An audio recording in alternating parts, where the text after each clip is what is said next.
Ho ho ho, and welcome to the practice extravaganza. Alright, well, we have a lot to do today, so let's go ahead and get seated, shall we? And you know what? I'm gonna try something new. I'm gonna do a sober one, and we're just gonna see how I play. So I'm only gonna drink White Claw. Let me grab it. I'm just messing with you. Another week has come to pass, so I must celebrate with a crispy White Claw, right? Cool my fingers off before I have to play just all of this music for you. I feel ready though. I have high hopes. So, let's go over some of the stuff that we're gonna do. Of course, I have a special video that we're gonna watch first. I mean, this one's gonna be pretty chill. We're just chilling today. And, of course, I have some Pokemon cards. Let me grab those. Yes, I'm a child. I'm a child. It looks like I'm about to have to spend more money on a trainer box, because we only got 4 left. These have lasted quite a while, though. I'm gonna open this one. I don't know what episode I purchased this on. It was one of the extravaganzas. Let me actually look it up. It was the Pokemon extravaganza. Who could forget? That was a great episode. Go and watch it. That's the one where I wore a suit. Man, I'm adorable. Hey, this is Kim. Oh my god. That was log 30. Holy crap, that was a long time ago. I wonder how many subscribers I had then. It wasn't many. I think it was like less than 15. Pretty crazy. Hey everybody, thanks for subscribing and all that. Thanks for watching. Everybody who comments, like, thank you. I really appreciate it. And leave some more comments, ask me some questions. I'm gonna take this time to like answer questions, like going forward. I keep mentioning that, because that's what I'm gonna do. That box lasted a long time. It's still going. That box might last until like log 90.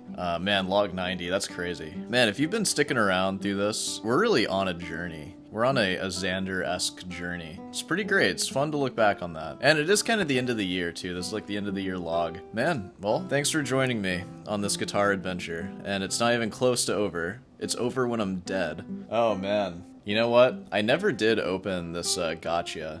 Does anybody remember this? This is the one I got from Japan. I opened a bunch of stinkers that I got in America, but this is like the cool one that's music related. I think I'm gonna open this on log 100. I think that's what has to be done here. Or whatever practice extravaganza is closest to that. So, not gonna open it yet. Sorry. Let's go to the computer and let's enjoy the video I have prepared.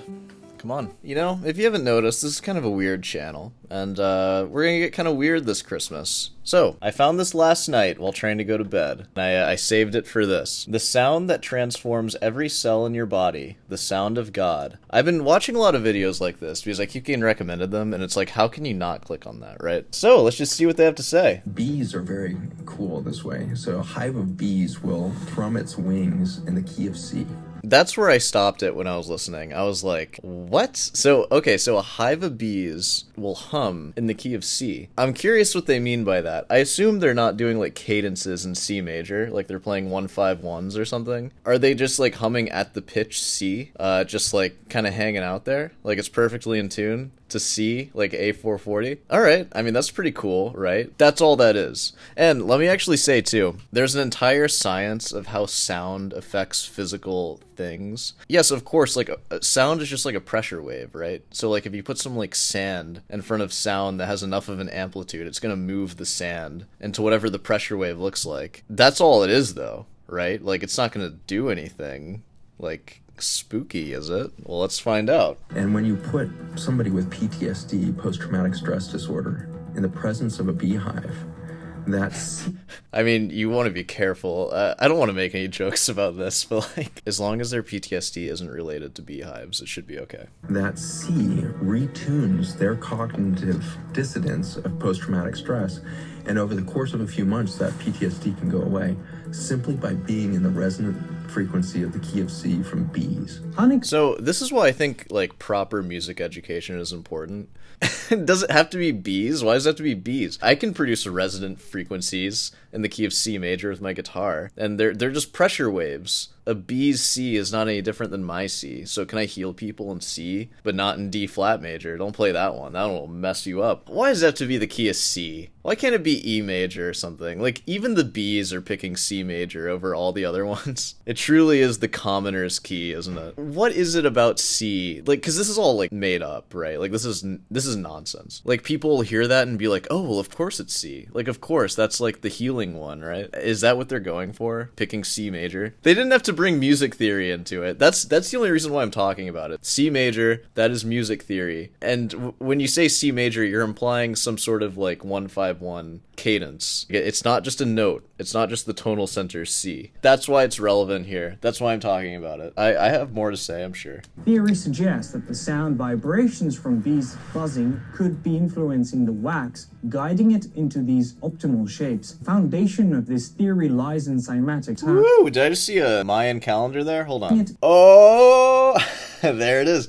Who remembers that thing from 2012, right? That thing was all over the place in like 2010 and 2011. Okay, so circles are cool and things that are alive like circles. That we know. Theory lies in cymatics, coined by Hans Jenny in the 1960s. Hans Jenny, that's a friend of the channel, Mr. Hans himself. I'm Hans Soar. What's up? Everything owes existence solely and completely to sound. Really? Everything? Like everything in the universe, even where sound, like, can't be? Like, what if there's no medium for sound? I could get, like, everything owes its existence to, like, gravity. I don't know. Some other natural law. I don't know. I'm not a scientist. Can you tell? I have no idea what I'm talking about. I just feel like sound is my domain. So when I hear this guy talking about, like, his sound, I'm just like, sound's not that good, bro. Like, it's just not that good. It's not as good as you think it is. I know sound. I'm very familiar with the key of C major, and I still face my demons, no matter how much I hear that C healing tone. I can tell you that. Sound is the factor which holds it together. Sound is the basis of form and shape. See, just make that guy more frantic and put him in, like, dirty clothes and on the street, and that's an insane guy. Just have him say the exact same stuff, and everybody looks at him and is just like, we need to help that man. Like, he's ill. He needs help. He needs medicine that'll make him better. But we put him in a suit and some gold palace with some plants, and now he's like some cymatics expert, bringing matter to life with sound. Yeah. Okay, man. Natural sound vibrations and shaping physical structures, a concept that could have applications in various scientific and engineering fields. And then it comes to, how can we use it to destroy cancer cells? I don't think you can, I'm gonna be honest. I think this is probably not gonna work. But I'm sure they will say that it works. Using resonant frequencies to target and destroy cancer cells. His research, conducted at Skidmore College, focuses on finding specific frequencies that can disrupt the structure of cancer cells, causing them to shatter, much like a glass breaks when exposed to a high-pitched sound. We now know. Alright, glass does break if you expose it to its resonant frequency. That is true. I think the only reason the glass breaks is because it's so rigid, right? Because it vibrates, and the actual vibration of the glass causes it to break because it's rigid. But if something's, like, loose, it's not gonna break, right? I don't know, I'm just thinking out loud here. This doesn't seem like it's gonna work. But, I mean, let's see. Holland aimed to induce a targeted destruction of these cells without affecting surrounding healthy tissues. I mean, again, you could totally destroy stuff with sound, because sound is just a pressure wave. So if you make the amplitude great enough, you can have it just bounce the thing around and rip it apart. I don't know about, like, targeting certain cells. Like, if they're all, like, around the same size, that's how you determine a resonant frequency. It's the size of the thing, right? Or, like, I don't get how a soft thing would break from you vibrating it. That's like trying to break Jell-O from, like, vibrating it. You have to really vibrate that thing, and you're not going to damage anything else? Alright, okay, I don't want to do it. Uses custom-built devices to deliver these frequencies directly to the cancer cells. Dude, just send me in there with an electric guitar or something. What note you want me to play? They tell me what note to play, and I just write a solo where the solo has this crazy pinnacle where that's the note, and I just hold that out, and they're just like, oh, I'm cured. Well, I'm just like, oh, that'd be awesome. Like a fan blowing on me and stuff. That's the life right there. I should have been a doctor. That would have been sick. The Mozart effect. I can't wait to hear what the Mozart effect is. There's also a way that sound, especially music, can help our brains work better. Music, the apex of sound, am I right? This is known as the Mozart effect. It's a cool idea that listening... There he is, that's our boy Mozart right there. I only know Mozart through Soar and his variations of a theme by Mozart. It's a cool idea that listening to Mozart's music might make our brains sharper and improve how we think. It might. And it is a cool idea, isn't it? I mean, I like listening to Mozart as much as the next guy. It doesn't make me sharper, though. If anything, it makes me dumber because I'm just focusing on the music. Tell me more. People started to notice something interesting. Woo! Look at that. Who's the alpha of this group? Yeah. It's Mr. Theorbo there. I mean, can you deny it? I mean, look at this man. I mean, look at this guy. All right, so we have all these people.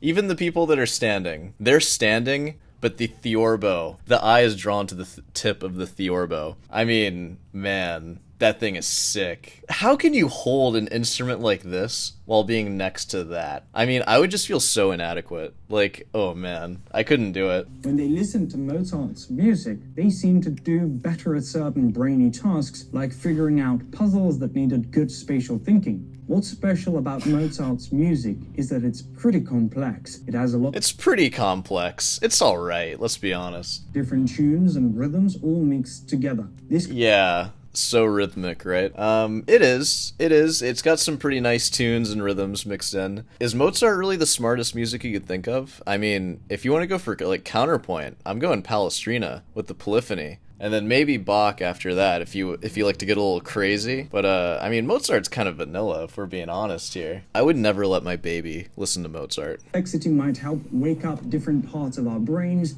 making us think clearer and faster for a while. The reason So, this is really stupid. I'm saying that as somebody who, like, plays classical music and wants you to listen to me play classical music for a while after this video. You're not going to be smarter from it. I can promise you that. You will have just listened to it, and hopefully you enjoyed it. You will not be smarter. might have this effect is because of the way it's put together. The tunes and rhythms in his music could match up with the natural patterns of how our brains work. It could, like, how? It's just the way he puts it all together. It just happens to be, like, how the brain is put together. You know? That doesn't make any sense. And why does it have to be Mozart? Of all the people, why does it have to be Mozart? Couldn't it have been somebody else? Helping our brains to work better and more creatively. Studies have shown that students who listened to Mozart's music were better at some thinking tasks. Versus what, the non-thinking tasks? Like, what's a task, like falling? What's a task that's non-thinking? It seems like the complex sounds in Mozart's music help Yeah, look at how complex that is. Dude, that's crazy. What are the 16th notes? Oh my god. Continuing from the Mozart effect, there's another fascinating aspect of how sound can influence our brains, the power of the 40 hertz frequency. 40 hertz frequency. I wonder where this is gonna go. I think we're gonna end it after this one, because I've been ranting for a while. Scientist Andrew Huberman, Uh-oh. Andrew Huberman's on the show. New character. he suggests listening to a 40 hertz frequency for about 30 minutes before engaging in activities like working, studying, or any task that requires significant mental effort. Here's an idea. If you have to listen to a 40 hertz frequency before you do something, you just shouldn't do that thing. It's for work? What, so your boss can make more money? Don't listen to a 40 hertz. Listen to something that makes you worse on your job. Who cares, right? Who cares about being productive? For school, just do worse. Don't do that. Don't listen to a 40 hertz frequency. Like, what am I? That's so inhuman. I'm just gonna listen to... That's what 40 hertz sounds like. It's lower, though. You're just gonna listen to that for like 30 minutes? That's insane. Listen to Mozart. Actually, go back to the last one. Listen to Mozart. Don't do that. That is just asinine. Don't do that. The 40 hertz sound works by aligning the brain's electrical activity into a more coherent and synchronized pattern, which is often linked to improved cognitive abilities. So that's all I have to say on that. Don't listen to a 40 hertz frequency. You'll barely even be able to hear that. What are you gonna, like, pull out your subwoofer? It's gonna shake your house down if you listen to that thing. Do not do a podcast, UFC event. Dude, we're just getting the whole gamut here. Alright, we have Joe Rogan on the show, everybody. Oh my god, I can't believe I'm getting an Alpha Brain ad right now. We wanted to provide people with all the things that I use on a daily We wanted to provide people with all the things that I use. He sounds like he needs a little more Alpha Brain, dude. These are the kind of ads that we're gonna start getting now after watching this, I suppose. Merry Christmas, everybody. We've been graced by Joe Rogan himself, hawking his Alpha Brain. I think we're done here. They're just gonna go on a bunch of stuff that, it, like, doesn't matter. We're kind of losing the music side of this now. I feel like I'm just kind of ranting about stuff that's not music, which is not what this is about. It is time for me to play my music for you, which, I don't know if I'm ready, but I'm gonna try. So, I'll see you on the piano bench. So here's how this is going to go down. I am going to practice a little bit just to warm up my finger wingers, and then I'm going to play all the music for you. I'll see you when I'm warm.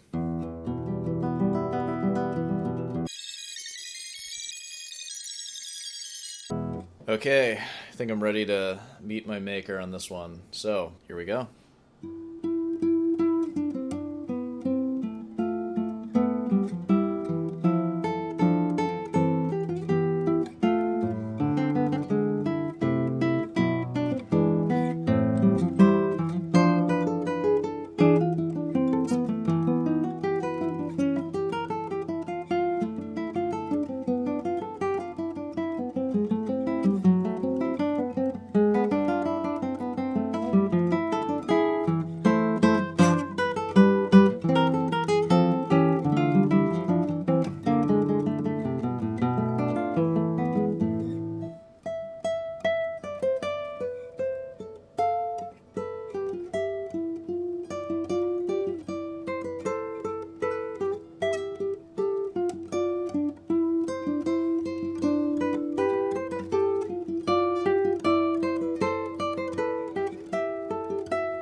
Alright, and that was the Bach.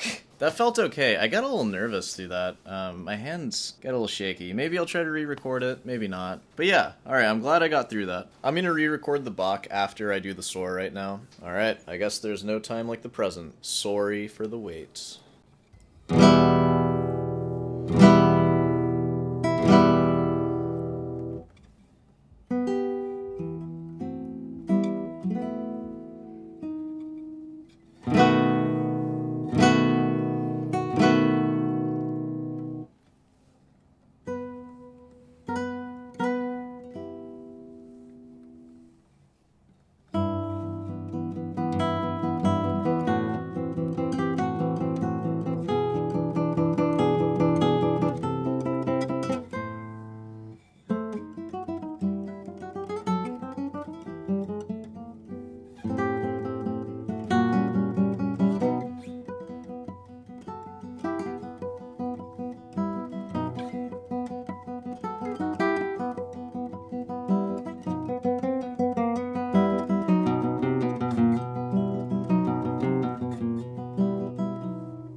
Okay, well, that was okay. My guitar went kind of out of tune like halfway through that. That was not my first take, and I was just trying to get through it. I'm going to take a moment, and then I'm going to play through both of those pieces again, just in one shot. I'm just going to do it again. So, I'll see you there. You know, I was going to try to do another, but man, it's fine. I'm just going to leave them how they are. Like, I don't know how the Bach went. I feel like it went okay, though, because I don't remember any, like, slips per se. Just, like, places where my skill just didn't make the cut. I think that's all I remember. It was, like, I knew what notes to play. I just couldn't do it. So, you know what? Let's just open up some Pokemon cards, and then we're going to play one more piece. It'll be an easier piece, and then we'll call it a night. So, let's do that. All right, and do forgive me for being lazy. We're doing this at the computer. Sorry. Alright, well, here we are. We have our pack. Scarlet and Violet. I can just open these things up like butter now. Look at that. Alright, and you know I'm gonna give it to you. Boom. Please enjoy that. Alright, one to the front. Alright, starting it off with a Psychic Basic Energy. Alright. Alright, so we have Magneton, Lightning Ball, and Explosion. For when the Lightning Ball doesn't work, just explode. Clawitzer, of course. And a Pokecenter. That's a theme in this deck, I think. Alright, next is, Grievard. Graveyard. Gamboling. Gamboling? What the hell does that mean? It's a little doggy dog. He does Grambolin. Mastiff. A lot of dog-themed Pokemon here. Blissey, who could forget? This is everybody's favorite tank. Happy Cyclone. Well, I hope so. Busybody Nurse. That's the ability. Tatsugiri. What am I looking at here? This looks like a piece of sushi. Mess in place. And Curl Up. I can curl up. I feel like curling up right now, honestly. Jacob. Jakku. Is that his name? Jakku? He looks kind of like, Alright, whatever. Oh, did we just get the shiny Magikarp? The hollow Magikarp with Jump that does nothing, just like Jolt. We got the hollow youngster. Oh, heck yeah. We got the shiny card of a child. Professor's Research. Look at Professor with his, like, trendy haircut. Oh my god. You think he gets a lot of Tinder matches? I mean, look at him. Jeez. God, that is a trendy haircut. It doesn't get trendier than that. I mean, that is like, if you got like $50, you have that haircut right there. He probably has a podcast where he talks about his research, too. Look at him. Alright, well, that was a terrible pack. But I hope it was fun listening to me talk over it, instead of playing the guitar, which is what I advertised. Is that really what you want? Is that why you clicked here? Maybe. Yeah, so I guess we can probably just get back to playing now. I got one more piece for you. So let's go ahead and do it. So I'm gonna play the samba, and you know, I'm just gonna try to have fun with it. I mean, I always try to have fun with these, but having fun with the samba comes easiest, I feel like. And that was the samba. I'm sure it sounded fine, but I just really hate how that was a burp, I wasn't about to cry. I just really hate how I felt through, like, basically all those pieces. Because I feel like I know them, like, especially the Bach and the samba, like, I know them well. But it's like, it feels harder to perform them now. So I don't know what the deal with that is. Let me take you on a little walk. So I think I kind of know what's going on. When I didn't know the pieces that well... Wow, you're so crooked. When I didn't know the pieces as well, I didn't feel that bad about playing them badly. Because it's like, well, I don't know the pieces yet, so it's like, whatever. But now, when I go in to record them, like, I almost feel like in a session, and it's like, okay, this is my recording. I just get really frustrated whenever there's anything, like, wrong with it at all. Which is stupid, because I'm still, like, basically where I was when I first started. Like, I'm still very much learning these pieces, but for some reason, the stakes are just higher in my head. So I always feel worse playing them, even though they sound better. So, I don't know, I just really need to get past that. I'm reporting to my diary right now. I felt bad playing them. I'm just gonna work really hard this week to get my pieces up to where they need to be, and just try to have them for next week and the weeks after. I guess there's not really much else to say. Merry Christmas. Hope this was a fun Christmas extravaganza. There's always a certain bitterness attached to these ones. I don't know what it is. One day there'll be like a really happy extravaganza. I'm sure at some point there will be. But not today. Not today, not this one. So, I'm gonna end it on the floor, because that's where I feel like I deserve to be. Yeah, you know, if you enjoyed this, and if you made it this far, like, you should subscribe if you're not already. Leave a like. You know, I find that the videos that get liked, they tend to get more views, so, like, maybe if you want to help me out, just, like, leave a like, because I love when my videos get more views. But I also love when you view it. And you know what? If this video gets 1 view, and you're the one watching it, that's fine by me, because you watching it right now makes it all worth it. But to be fair, I would probably do this if nobody was watching it, because I'm really just practicing, and then, like, watching a video on the side. Like, this is really good for me to do. So, you know, whatever. Alright, well, we can pretty much wrap it up there. So, I will see you tomorrow in a normal session. See you there.